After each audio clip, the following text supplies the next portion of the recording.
Another bright and early day because of our friend Nintendo, but I gotta say, like, I know some people will poo-poo every indie world and say it's not Mario, it's not the General Direct, but I'm giving them a round of applause. I think this was one of, if not the strongest indie worlds we've ever seen. This Indie Direct absolutely delivered what I want from one of these shows, and it continues to prove that Nintendo is killing it on all three fronts. So what's going on, everybody? It's Zach from SwitchForce. Look, if I was going to be associated with any of these Indie Directs, this is the one I'd pick to be associated with. I thought it was a tight show, came in at under 15 minutes. They limited the developer talk to just like a few short sentences, like, hey, a description of the game, and then boom, it was game after game after game after game.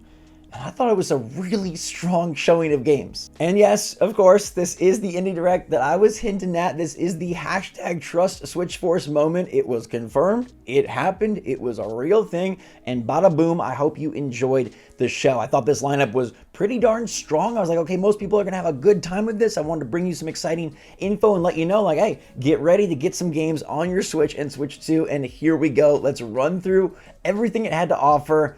Okay, obviously the shadow drops are what people are most excited for usually, and in this case, I think it 100% delivered. Let me know in the comments down below if you're picking up any of the games today, but I gotta give love to UFO 50. This one is amazing. I played it when it first came out. This is from the folks that brought you the games Spelunky and Spelunky 2, and now they made 50 games, like legitimately 50 games in one. It is an incredible package. If you have any nostalgia or just love for like older games, right? Classic games. They are making their own classic games console, and it's got 50 games that you've never played. So it's basically unearthing a brand new NES that you never knew existed, and boom, it's on your Switch 2 today. I think the game is so much fun. I played it on Steam in my Steam Deck. It was perfect there. I'm sure it's going to be an absolute charmer on Switch 2, and I think it is the golden gem of today's indie world. Freaking love that game, but it did not stop there, okay? There also was Tiniest Bookshop, which is a game that has you building out a bookstore and helping people with a mobile bookstore find the books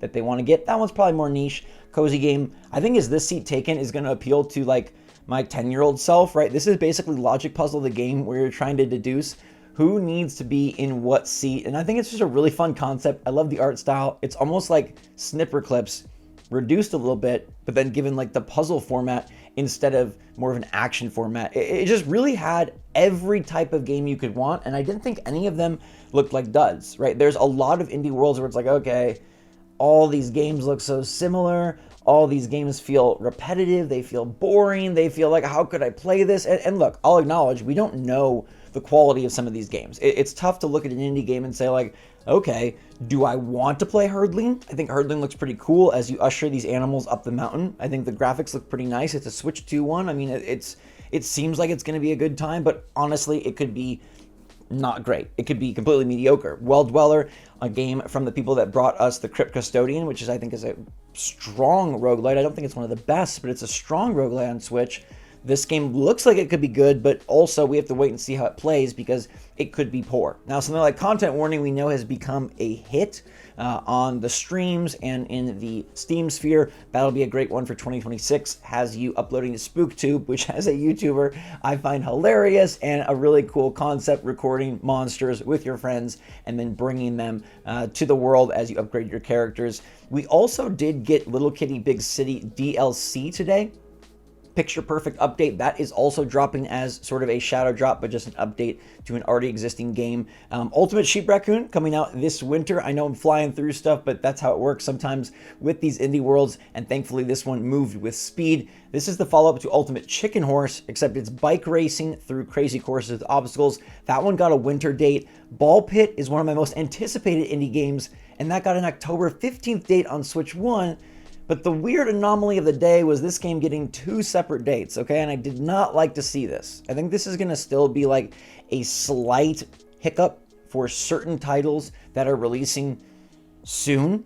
And it's because Nintendo decided not to pass out dev kits to everybody and their brothers and sisters. They gave dev kits to a few select, and so people are like, oh, Ball Pit's coming out October 15th. For the Switch 1, which is the first time we've heard a solid release date. So again, this indie world was premiering games, it was premiering release dates, premiering Switch exclusivity, like great stuff all around. But Ball Pit is coming out fall for Switch 2.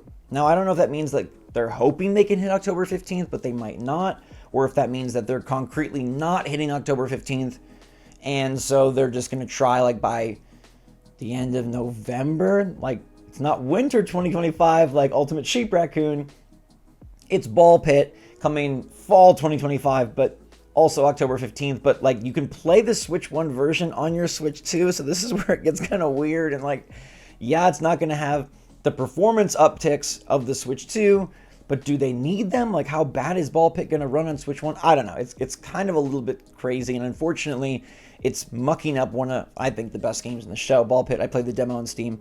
Freaking fantastic. Let's not forget the demo of the day, by the way. Mina the Hollower, everybody's darling mouse, and the follow-up from the Shovel Knight team at Yacht Club Games. I don't think this was previously confirmed for Switch, although everybody knew it was coming to Switch. But the good news is we get a demo today. You can go play that game today. It's like a modern 2D Zelda with a freaking charming Halloween mouse, and it's out on Spooks Day itself, October 31st. Super pumped for this one. You can check out a demo. So they gave us like just a laundry list of things to play today.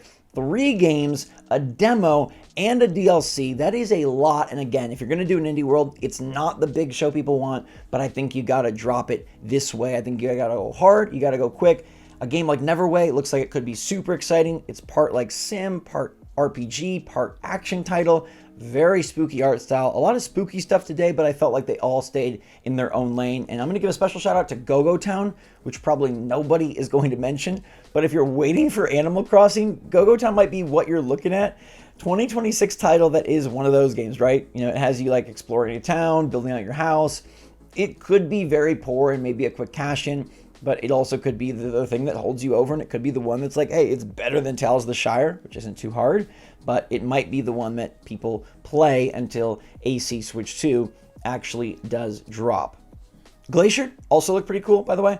That one has the Everwinter, and it kind of reminded me of Neverwinter Nights way back in the Sega days. This is like, you're a creature called a Twee. Yeah, I know, but like, it could be cool. You're underwater, you're fighting against different monsters and exploring. It's a Switch 2 or Switch timed, like exclusive, like console exclusivity, coming out here first versus other consoles, and that's always a fun thing to see. There's a few other games that I forget kind of along the way, but those are the heavy hitters, and the fact that I went through so many and so many good ones shows you how popular this Indie Direct was. Like, it just had a bunch of games that people know, like UFO freaking 50, like Mina the Hollower, like Ball Pit, Ultimate Sheep Raccoon, Content Warning, and then new stuff and a few sprinkled in that could go either way. Maybe they're going to be terrible, maybe they're going to be great, and I know, like, it's not what we really want, but it's still great to have these types of games. And I think it's still great to see that Nintendo, for the Switch 2 era, is supporting indie developers. That's super important. You could get some gems out of it. It helps fill in the gaps, and I think they're the freaking only console that is killing in all 3 fronts. Okay, look, Nintendo is maintaining a 3-pronged plan for not only their reveal strategy, like I've talked about before, but also their games. They've got the first-party hits, okay? Mario Kart World is a superstar seller, and DK Bonanza, I think, is an early Switch 2 classic. It still might be my favorite overall Switch game as a huge Donkey Kong fan. I know Breath of the Wild, I know Tears of the Kingdom, but I love me some DK. Then we've got the third-party stuff. We know that there's big titles like Elden Ring and Final Fantasy VII Remake. They're coming in hot with games like Borderlands 4, and I do hope that continues, where they're able to give us new games, day-and-date games, more of the titles that we see, like, oh, hey, you know, Resident Evil Requiem is out there on all the other platforms. It should come to Switch too. And like, that's something that I hope in 2026 we do see those games that are releasing on all these different platforms also get a Switch 2 version, and not get a delayed Switch 2 version, not get a reduced Switch 2 version, but like Madden 26 out today, huge get, first time Madden on the Switch portably. I can take Madden with me, which I haven't played Madden in like 5 years, so I'm really pumped for that. See my Lions in 4K on my Switch. Just crazy to think about, right? They got the third parties, and then the indie support is still strong. Nintendo has had phenomenal indie support. They've brought us classics like Katana Zero and Celeste, and they're continuing to do so and bringing us exciting games. They're getting the ones that we want from other platforms, right? They're bringing the UFO 50 over, so you can play it here. They're bringing Mina the Hollower over. They're bringing Content Warning over. They're securing Ultimate Sheep Raccoon, and then they're giving you the quirky stuff, right? They've got Well Dweller, and they've got Glacier, and they've got Neverway and Hurdling, and they're, you know, some of them aren't going to be great, but they are supporting all these different developers, and they're bringing all sorts of games. You're getting flooded with games,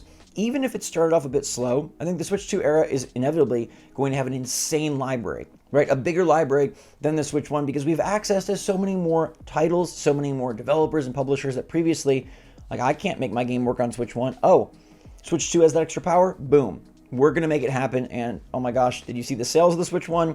We got to make it happen. That's what's happening with a game like Madden today, right? Madden is coming because it's got to be on Switch. EA would be silly not to put it on Switch 2 this time around, even though they weren't able or didn't want to or chose not or thought the Switch 1 would stink. It didn't stink. It was amazing. And Switch 2, like, it might be a little bit slow rolling with the first party stuff. Yep, we're waiting on dates. Yep, we're waiting on new announcements. But I'm proud of Nintendo for hitting this three-prong type game plan so strong and being a supporter of indies, third parties, and first parties, and honestly nailing all of it. Having the best games in all three categories, the biggest third parties, the most fun indies, and the superstar system stellar, completely exclusives. Can't play them on PC, can't play them on a different console. You can only play DK Bonanza right here on Switch 2. It gives Nintendo a special edge, and I'm so glad to be a part of it. All right, I'm going to go download UFO 50. Let me know what you're picking up and playing from today. Let me know if you agree that this was like one of the very best indie worlds in how they ran it, short and sweet, and the game lineup I thought was freaking stellar. Pretty much across the board. I don't know that there was a single like why are we looking at this? Why are we seeing this? They all had potential. They all had fun and greatness, maybe. So yeah, let me know your favorite game from the show in the comments down below. Hope you all had a great time. And until next time, thanks so much for watching. Stay safe, stay healthy, stay happy, stay positive out there. Love you lots. SwitchForce out.